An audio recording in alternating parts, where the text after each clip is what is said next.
এবার একটা প্রশ্নের জবাব দিই।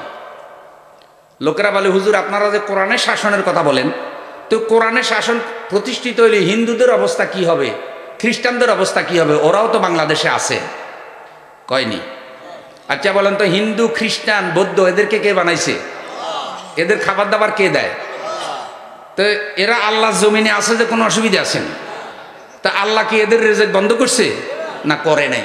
তাইলে ওরা আল্লাহর জমিনে যদি স্বাধীনভাবে থাকতে পারে, আল্লাহকে অস্বীকার করার পরে যদি এরা আল্লাহর সকল রেজেক ভোগ করতে পারে, তাহলে আল্লাহর কোরআনের আইনের অধীনেও এদের কোনো অসুবিধা হবে না। এরা সকল অধিকার পাবে কি পাবে না? এবার প্রমাণ নেন। রাসূল সাল্লাল্লাহু আলাইহি সাল্লাম যখন মক্কা থেকে মদিনায় হিজরত করলেন, মদিনায় কাফের বেশি ছিল, মুসলমান কম ছিল। তখন তিনি মদিনায় একটা সনদ বানালেন, যার নাম হলো মদিনার সনদ। এই মদিনার সনদে যে রাসূল মদিনা শাসন করলেন, প্রত্যেকটা মদিনার অমুসলিম ধর্মীয় অধিকার পেয়েছে, রাষ্ট্রীয় অধিকার পেয়েছে, ব্যবসার অধিকার পেয়েছে, শিক্ষার অধিকার পেয়েছে, রাজনীতি করার অধিকার পেয়েছে, নাগরিক অধিকার পেয়েছে। কোনো অসম্মান তাদের হয় নাই। অমুসলিম ভাইদেরকে বলে রাখি, আল্লাহর রাস্তায় ভয় করবেন না। ইসলাম অমুসলিমদের সাথে ন্যায় বিচার করার কথা বলে।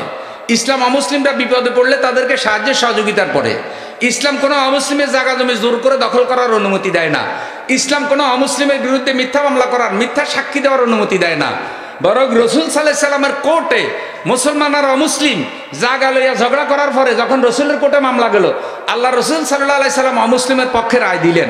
বাংলাদেশে যদি কোরআনের শাসন প্রতিষ্ঠিত হয়, অমুসলিমরা তাদের রাজনীতির অধিকার পাবে, চাকরির অধিকার পাবে, ধর্মীয় অধিকার পাবে, ব্যবসার অধিকার পাবে, শিক্ষার অধিকার পাবে, বর্তমান থেকে আরো বেশি পাবে। কারণ বর্তমানে অমুসলিমরা যাদেরকে বেশি বিশ্বাসী মনে করে, তারাই কিন্তু অমুসলিমদেরকে নিয়ে গেম খেলে, রাজনৈতিক সুবিধা হাসিল করে। এই দেশে যত মসজিদের ইমাম আছে, কোনো ইমামের মালিকানায় কোনো অমুসলিমের জায়গা জমি পাইবেন না।